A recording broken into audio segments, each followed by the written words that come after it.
Friends and citizens. The period for a new election of a citizen to administer the executive government of the United States being not far distant, and the time actually arrived when your thoughts must be employed in designating the person who is to be clothed with that important trust. It appears to me proper, especially as it may conduce to a more distinct expression of the public voice, that I should now apprise you of the resolution I have formed, to decline being considered among the number of those out of whom a choice is to be made.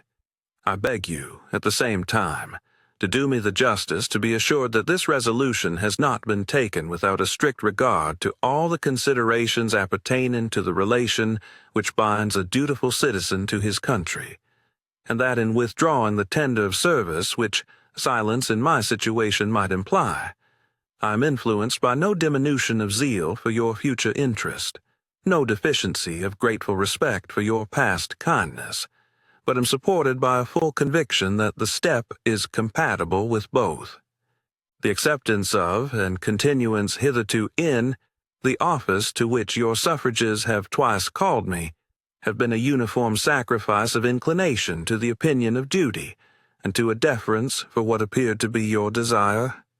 I constantly hoped that it would have been much earlier in my power, consistently with motives which I was not at liberty to disregard, to return to that retirement from which I had been reluctantly drawn. The strength of my inclination to do this, previous to the last election, had even led to the preparation of an address to declare it to you. But mature reflection on the then perplexed and critical posture of our affairs with foreign nations and the unanimous advice of persons entitled to my confidence impelled me to abandon the idea. I rejoice that the state of your concerns, external as well as internal, no longer renders the pursuit of inclination incompatible with the sentiment of duty or propriety, and am persuaded, whatever partiality may be retained for my services, that, in the present circumstances of our country, you will not disapprove my determination to retire. The impressions with which I first undertook the arduous trust were explained on the proper occasion. In the discharge of this trust, I will only say that I have, with good intentions, contributed towards the organization and administration of the government the best exertions of which a very fallible judgment was capable. Not unconscious in the outset of the inferiority of my qualifications, experience in my own eyes, perhaps still more in the eyes of others, has strengthened the motives to diffidence of myself, and every day the increasing weight of years admonishes me more and more that the shade of retirement is as necessary to me as it will be welcome. Satisfied that if any circumstances have given peculiar value to my services, they were temporary, I have the consolation to believe that, while choice and prudence invite me to quit the political scene, patriotism does not forbid it.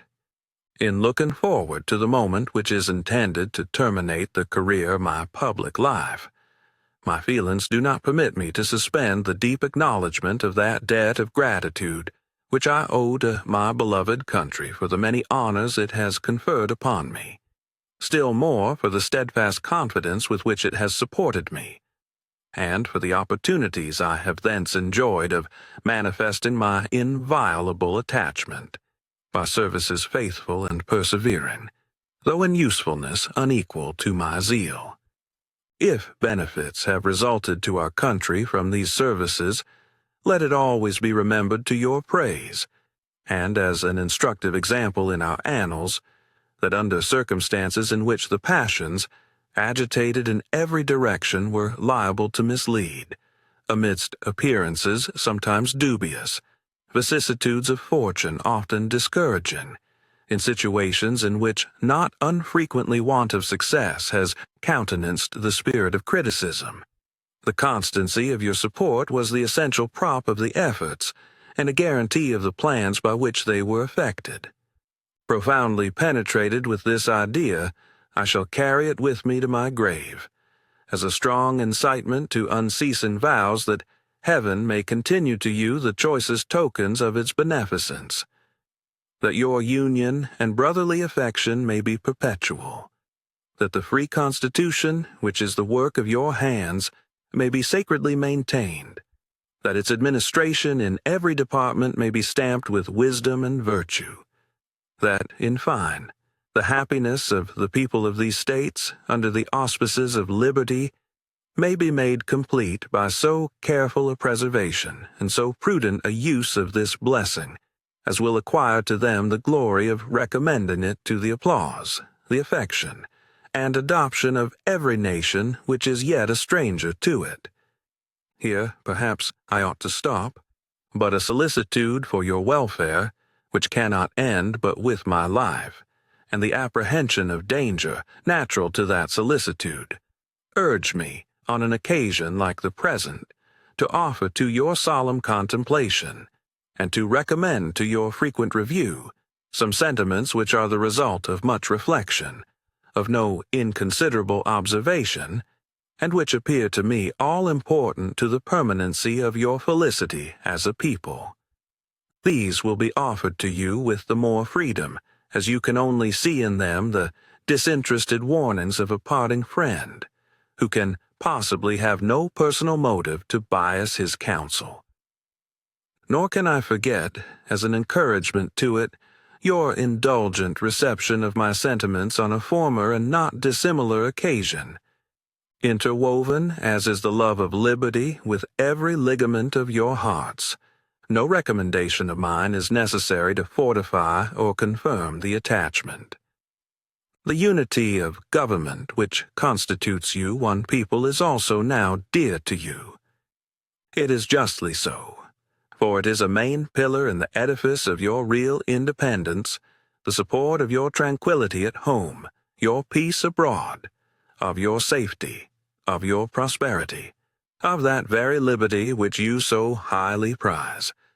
But as it is easy to foresee that, from different causes and from different quarters, much pains will be taken, many artifices employed to weaken in your minds the conviction of this truth, as this is the point in your political fortress against which the batteries of internal and external enemies will be most constantly and actively, though often covertly and insidiously, directed.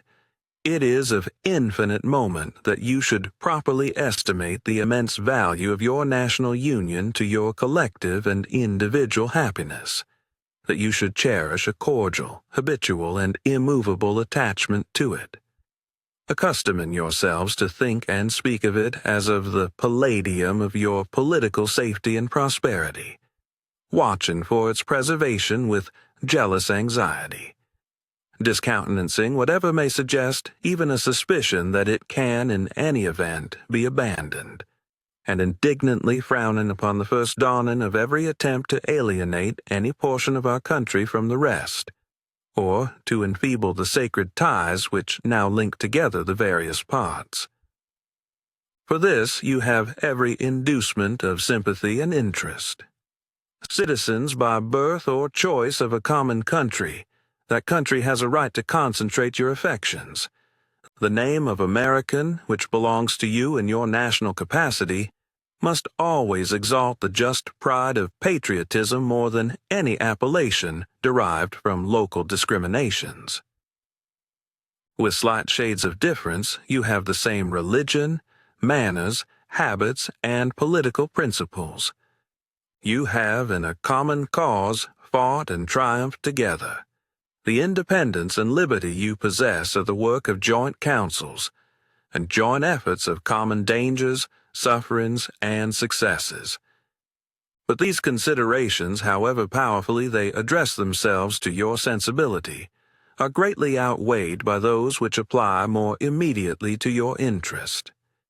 Here every portion of our country finds the most commanding motives for carefully guarding and preserving the union of the whole. The North, in an unrestrained intercourse with the South, protected by the equal laws of a common government, finds in the productions of the latter great additional resources of maritime and commercial enterprise, and precious materials of manufacturing industry. The South, in the same intercourse, benefiting by the agency of the North, sees its agriculture grow and its commerce expand.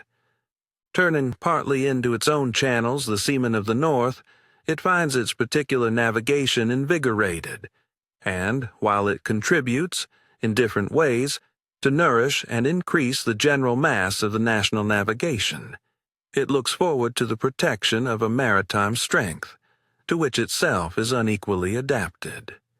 The East, in a like intercourse with the West, already finds, and in the progressive improvement of interior communications by land and water, will more and more find a valuable vent for the commodities which it brings from abroad, or manufactures at home. The West derives from the East supplies requisite to its growth and comfort, and, what is perhaps of still greater consequence, it must of necessity owe the secure enjoyment of indispensable outlets for its own productions to the weight, influence, and the future maritime strength of the Atlantic side of the Union, directed by an indissoluble community of interest as one nation.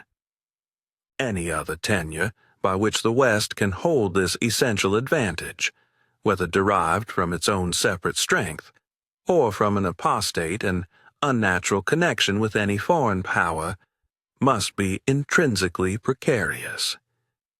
While, then, every part of our country thus feels an immediate and particular interest in union, all the parts combined cannot fail to find in the united mass of means and efforts greater strength, greater resource, proportionably greater security from external danger, a less frequent interruption of their peace by foreign nations, and, what is of inestimable value, they must derive from union and exemption from those broils and wars between themselves, which so frequently afflict neighboring countries not tied together by the same governments, which their own rival ships alone would be sufficient to produce, but which opposite foreign alliances, attachments, and intrigues would stimulate and embitter.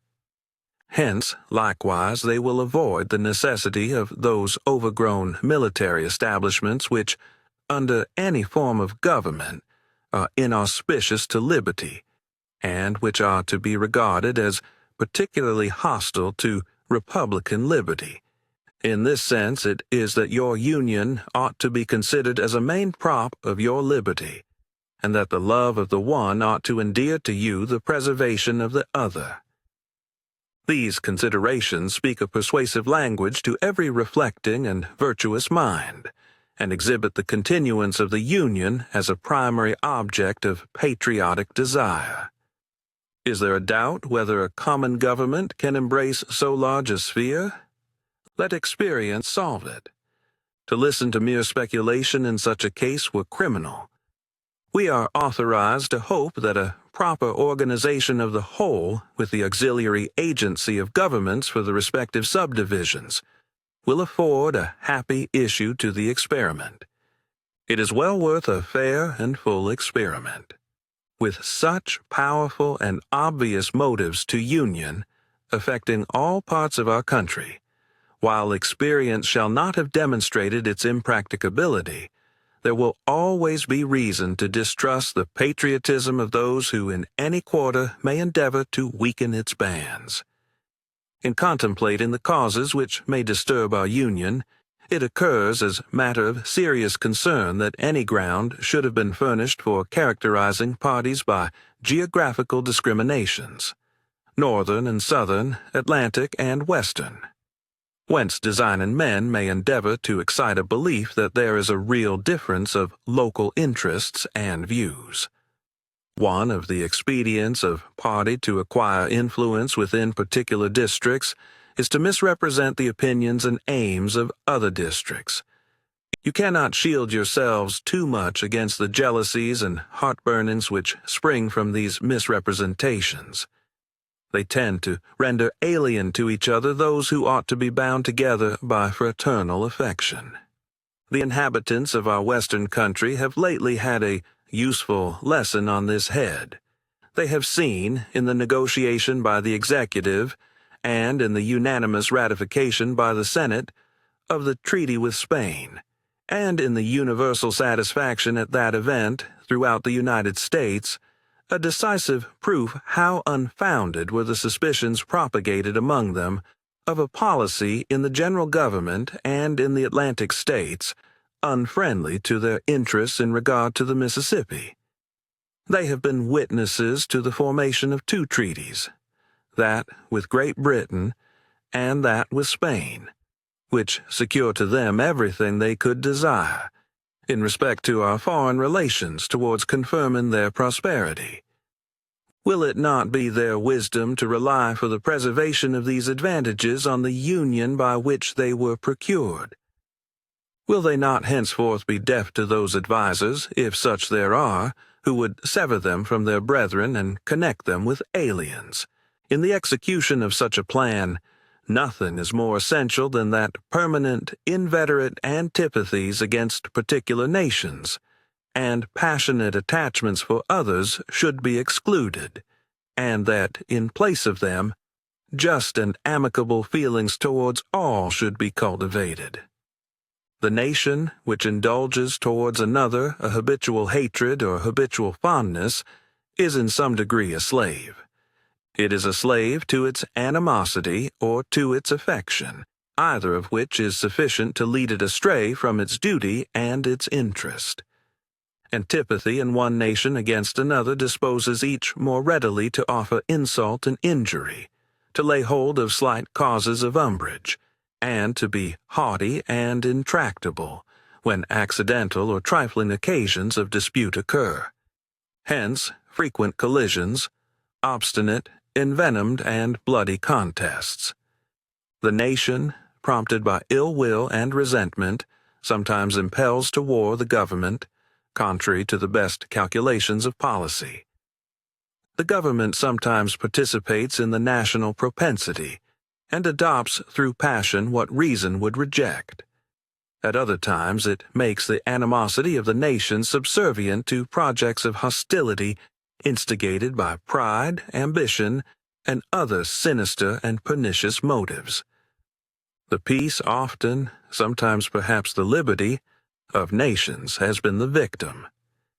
So likewise, a passionate attachment of one nation for another produces a variety of evils.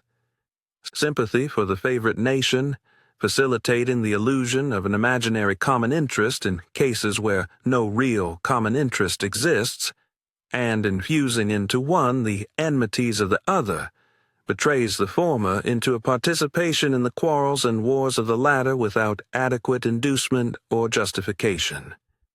It leads also to concessions to the favorite nation of privileges denied to others, which is apt doubly to injure the nation making the concessions, by unnecessarily parting with what ought to have been retained, and by exciting jealousy, ill will, and a disposition to retaliate in the parties from whom equal privileges are withheld.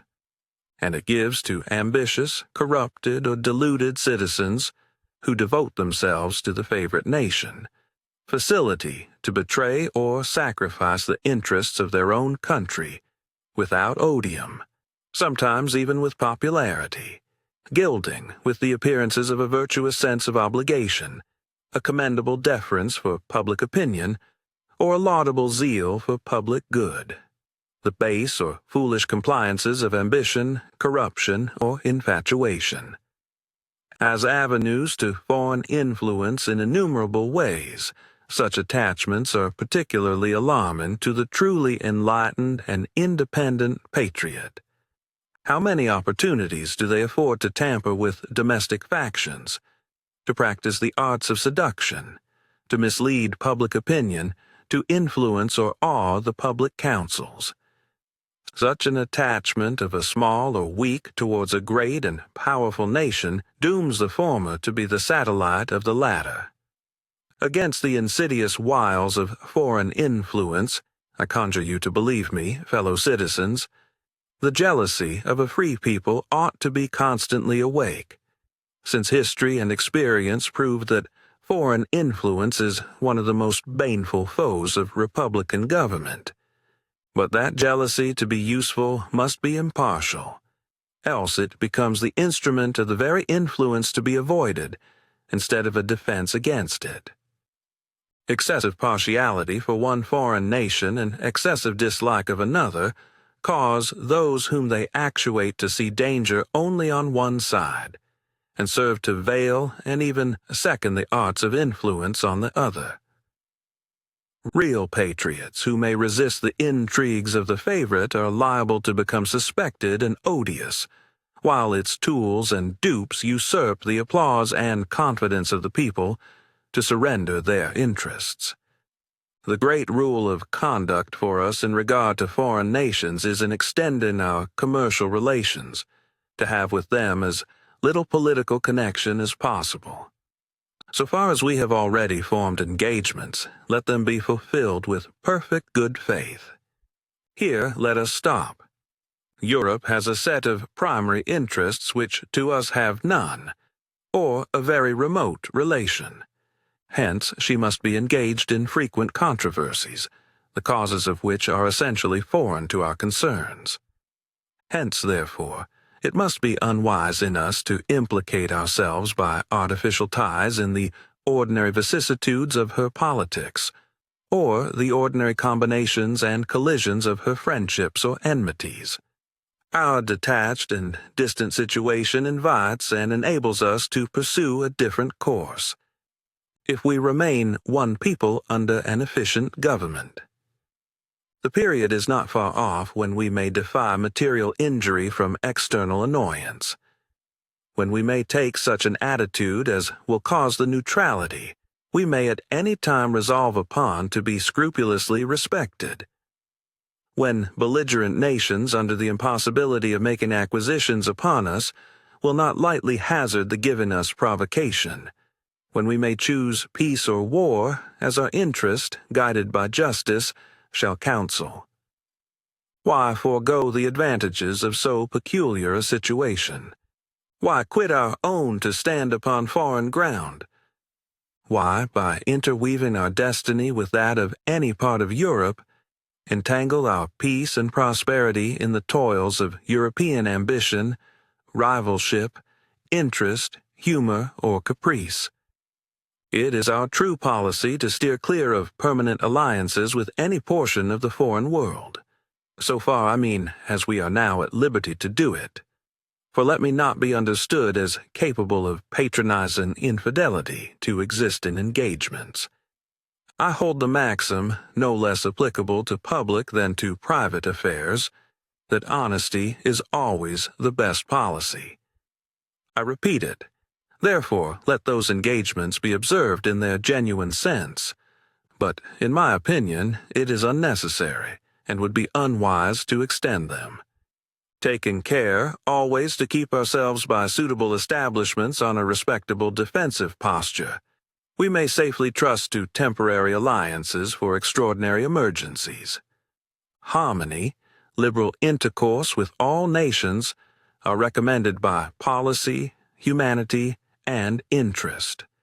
But even our commercial policy should hold an equal and impartial hand, neither seeking nor granting exclusive favors or preferences, consulting the natural course of things, diffusing and diversifying by gentle means the streams of commerce, but forcing nothing, establishing, with powers so disposed in order to give trade a stable course, to define the rights of our merchants and to enable the government to support them, conventional rules of intercourse, the best that present circumstances and mutual opinion will permit, but temporary and liable to be from time to time abandoned or varied, as experience and circumstances shall dictate, constantly keeping in view that it is folly in one nation to look for disinterested favors from another, that it must pay with a portion of its independence for whatever it may accept under that character,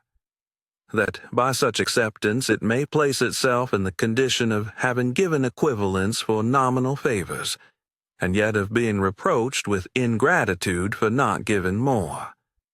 There can be no greater error than to expect or calculate upon real favors from nation to nation. It is an illusion which experience must cure, which a just pride ought to discard. In offering to you, my countrymen, these counsels of an old and affectionate friend, I dare not hope they will make the strong and lasting impression I could wish, that they will control the usual current of the passions or prevent our nation from running the course which has hitherto marked the destiny of nations. But if I may even flatter myself that they may be productive of some partial benefit, some occasional good, that they may now and then recur to moderate the fury of party spirit, to warn against the mischiefs of foreign intrigue, to guard against the impostures of pretended patriotism. This hope will be a full recompense for the solicitude for your welfare, by which they have been dictated. How far in the discharge of my official duties I have been guided by the principles which have been delineated, the public records and other evidences of my conduct must witness to you and to the world. To myself, the assurance of my own conscience is that I have at least believed myself to be guided by them. In relation to the still subsisting war in Europe, my proclamation of the 22nd of April, I 793, is the index of my plan. Sanctioned by your approving voice, and by that of your representatives in both houses of Congress, the spirit of that measure has continually governed me, uninfluenced by any attempts to deter or divert me from it. After deliberate examination, with the aid of the best lights I could obtain, I was well satisfied that our country, under all the circumstances of the case, had a right to take, and was bound in duty and interest to take, a neutral position.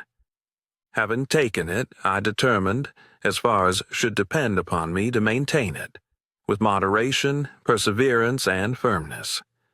The considerations which respect the right to hold this conduct, it is not necessary on this occasion to detail. I will only observe that, according to my understanding of the matter, that right, so far from being denied by any of the belligerent powers, has been virtually admitted by all. The duty of holding a neutral conduct may be inferred, without anything more, from the obligation which justice and humanity impose on every nation, in cases in which it is free to act, to maintain inviolate the relations of peace and amity towards other nations. The inducements of interest for observing that conduct will best be referred to your own reflections and experience.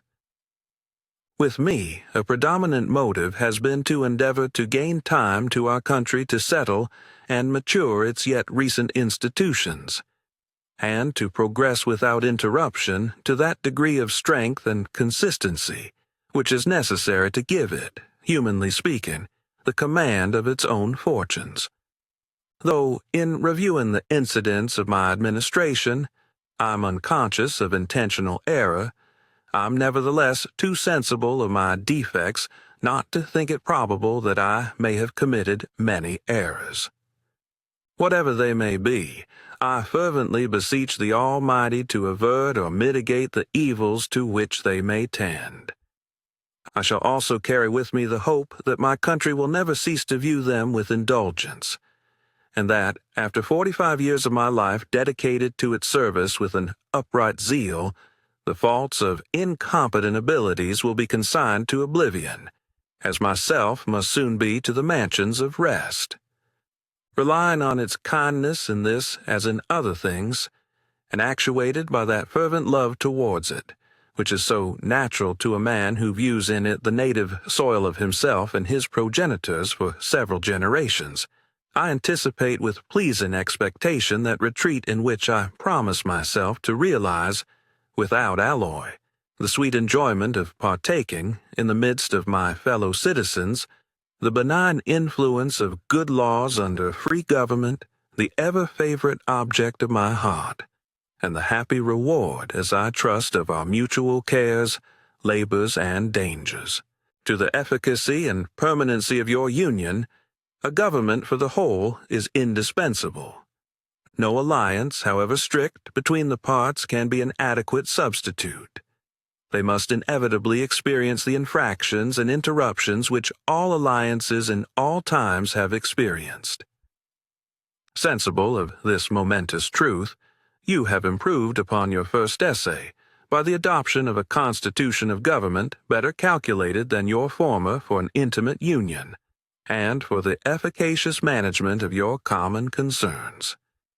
This government, the offspring of our own choice, uninfluenced and unawed, adopted upon full investigation and mature deliberation, completely free in its principles, in the distribution of its powers, uniting security with energy, and containing within itself a provision for its own amendment, has a just claim to your confidence and your support.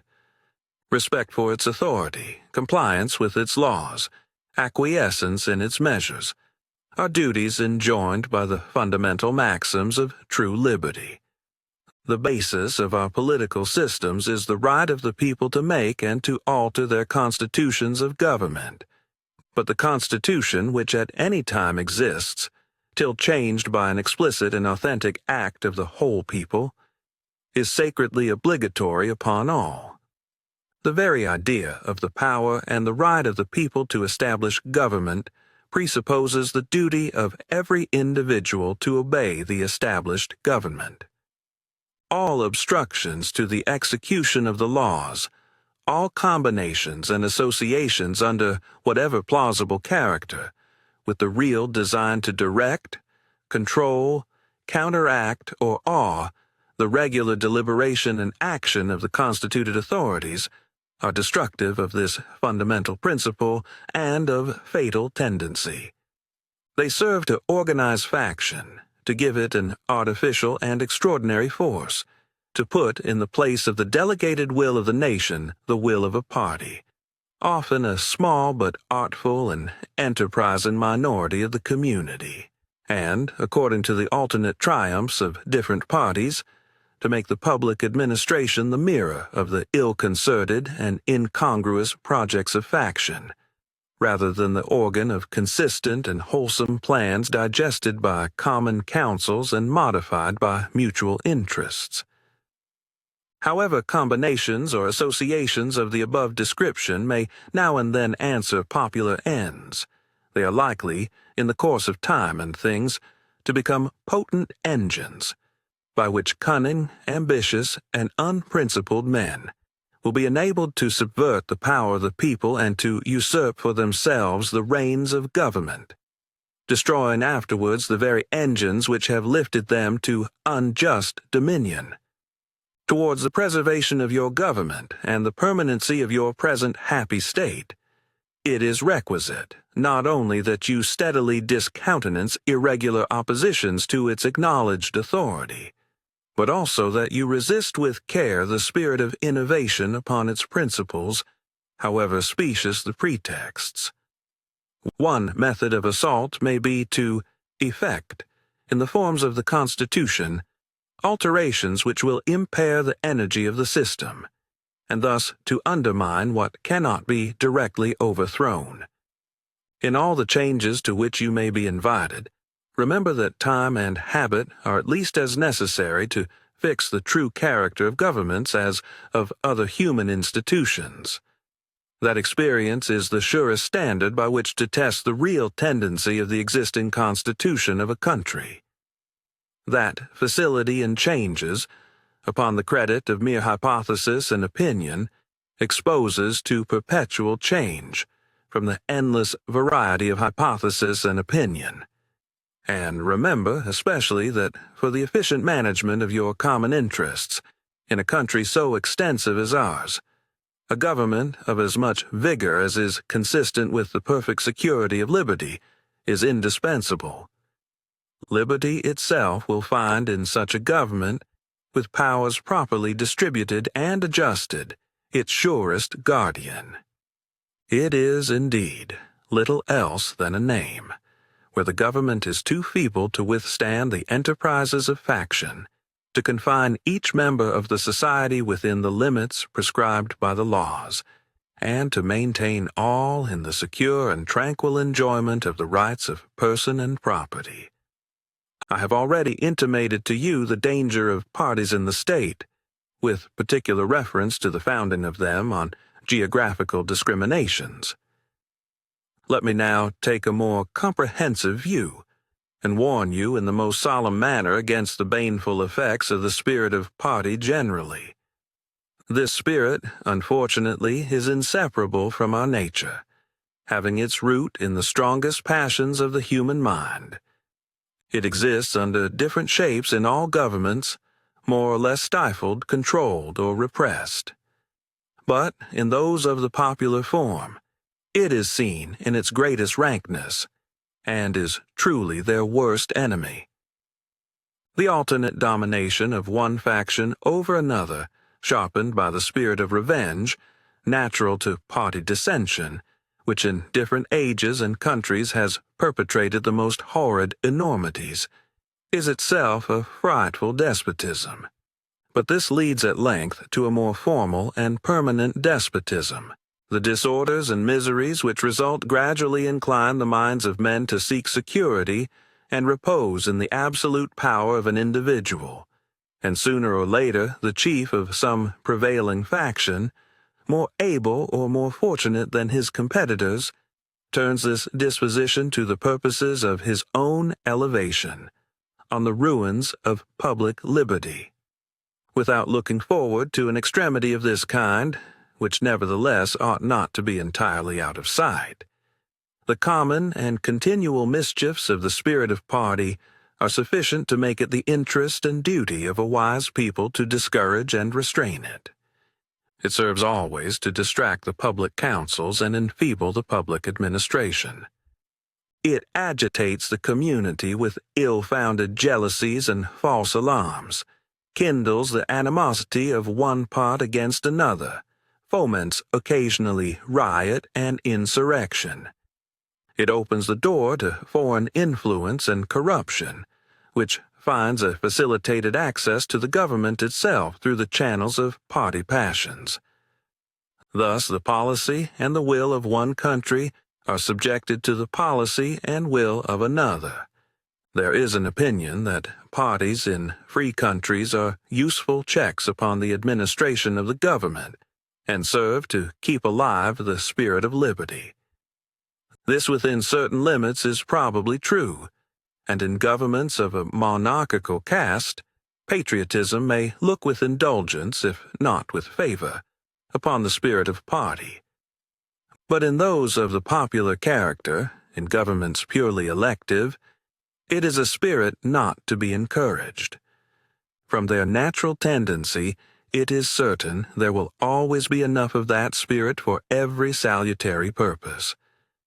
And there being constant danger of excess, the effort ought to be by force of public opinion, to mitigate and assuage it.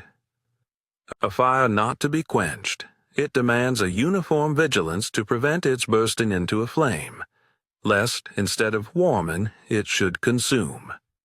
It is important, likewise, that the habits of thinking in a free country should inspire caution in those entrusted with its administration, to confine themselves within their respective constitutional spheres, avoiding in the exercise of the powers of one department to encroach upon another.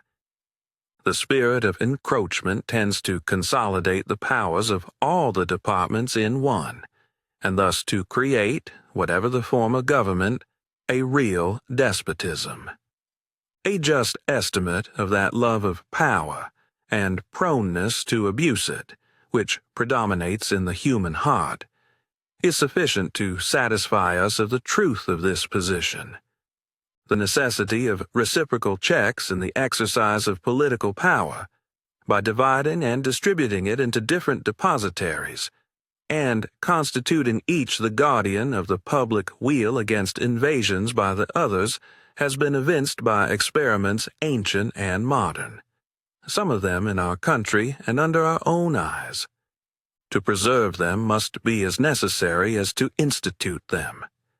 If, in the opinion of the people, the distribution or modification of the constitutional powers be in any particular wrong, let it be corrected by an amendment in the way which the Constitution designates. But let there be no change by usurpation, for though this, in one instance, may be the instrument of good, it is the customary weapon by which free governments are destroyed. The precedent must always greatly overbalance in permanent evil any partial or transient benefit, which the use can at any time yield. Of all the dispositions and habits which lead to political prosperity, religion and morality are indispensable supports. In vain would that man claim the tribute of patriotism who should labor to subvert these great pillars of human happiness, these firmest props of the duties of men and citizens. The mere politician, equally with the pious man, ought to respect and to cherish them. A volume could not trace all their connections with private and public felicity.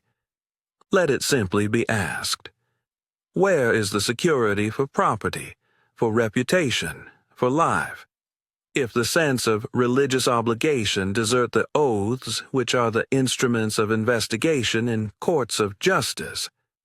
And let us, with caution, indulge the supposition that morality can be maintained without religion. Whatever may be conceded to the influence of refined education on minds of peculiar structure, reason and experience both forbid us to expect that national morality can prevail in exclusion of religious principle. It is substantially true that virtue or morality is a necessary spring of popular government. The rule, indeed, extends with more or less force to every species of free government. Who that is a sincere friend to it can look with indifference upon attempts to shake the foundation of the fabric. Promote, then, as an object of primary importance, institutions for the general diffusion of knowledge. In proportion as the structure of a government gives force to public opinion, it is essential that public opinion should be enlightened. As a very important source of strength and security, cherish public credit.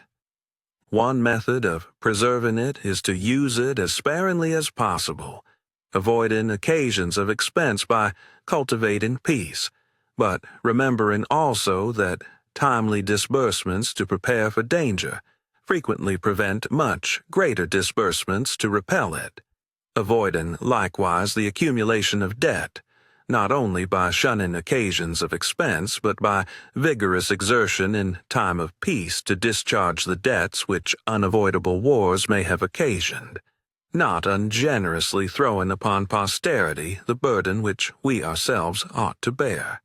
The execution of these maxims belongs to your representatives, but it is necessary that public opinion should cooperate.